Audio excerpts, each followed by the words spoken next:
All right, today we're talking about the new rules for a longer life. Because, let's be real, the playbook our parents used, it's pretty much obsolete. We need a new one.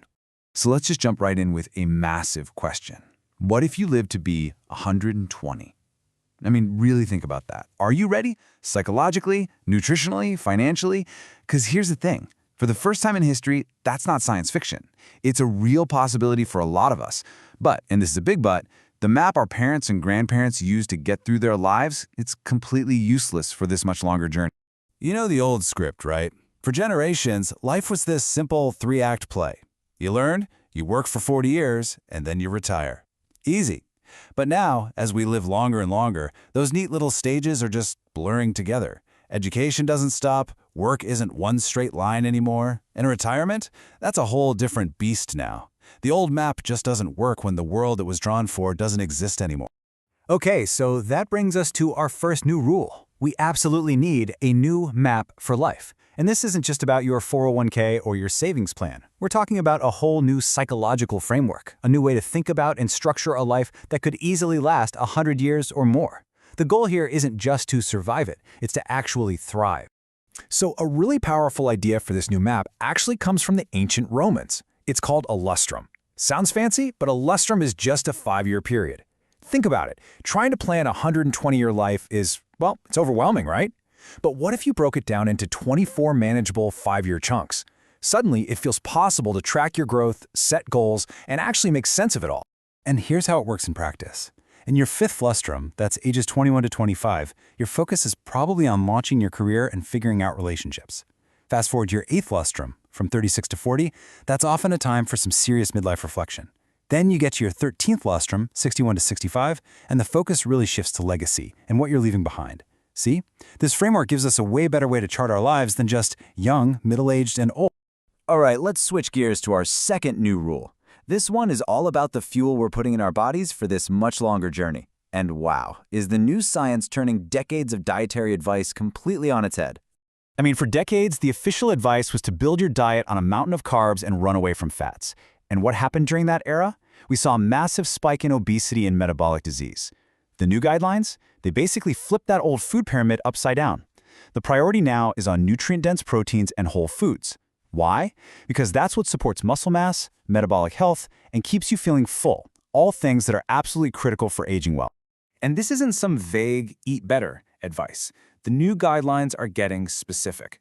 They're recommending a protein target of 1.2 to 1.6 grams per kilogram of your body weight every single day. That gives us a clear, actionable number to aim for. It's a world away from the old load up on pasta advice. And just to show you how radical this shift is, listen to this quote from the announcement of the new guidelines. "We are ending the war on saturated fats." I mean, that is huge. It marks the end of a public health campaign that lasted for decades. The focus isn't on demonizing one nutrient anymore. It's about looking at the quality of our food as a whole. But maybe the biggest change of all is this. For the very first time, official guidelines are issuing a stark warning against ultra-processed foods, or UPFs. This is a massive deal, especially when you realize that these foods, the ones packed with refined carbs, sugars, and weird chemical additives, now make up more than half of all the calories we eat in the US. And this quote from The Lancet just hits the nail on the head. Ultra-processed food is not a dietary choice. It is a political economy problem. This completely reframes the whole issue, doesn't it? It suggests that the epidemic of UPFs isn't just a story about millions of individuals making bad choices. It's the totally predictable result of a system where powerful corporations have redesigned our food environment to maximize their profits, leaving the rest of us to deal with the health consequences. Okay, that brings us to our third and final new rule for a longer life. We have to completely rethink retirement. Because if the journey is longer, you better believe the destination, and how you're going to pay for it, has also fundamentally changed. Just take a look at these numbers. It's kind of staggering.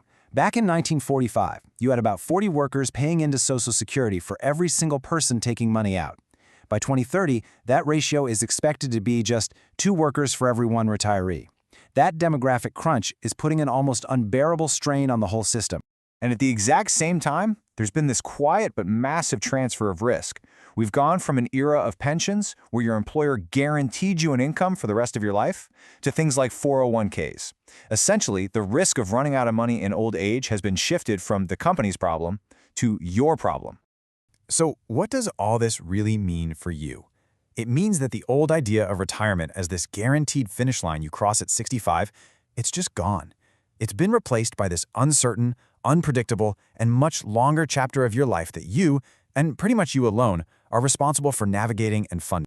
So there we have it, a new map for our timeline, new fuel for our bodies, and a brand new financial reality. Let's pull all these new rules together into a clear, simple guide for navigating the future. Okay, here's your toolkit for a longer life, boiled down. First, get a new map.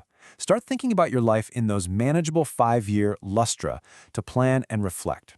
Second, get new fuel. Prioritize protein and whole foods and get the ultra-processed stuff out. And finally, get new financials. You have to actively plan for a retirement that is no longer a sure thing. And all of this leaves us with one last big question. As we're all trying to figure this out, is living a longer life just a private trouble, something for each of us to manage on our own with whatever tools we have, or is it a public issue that really demands new policies, a whole new social contract that we have to solve together? That's the real challenge ahead of us.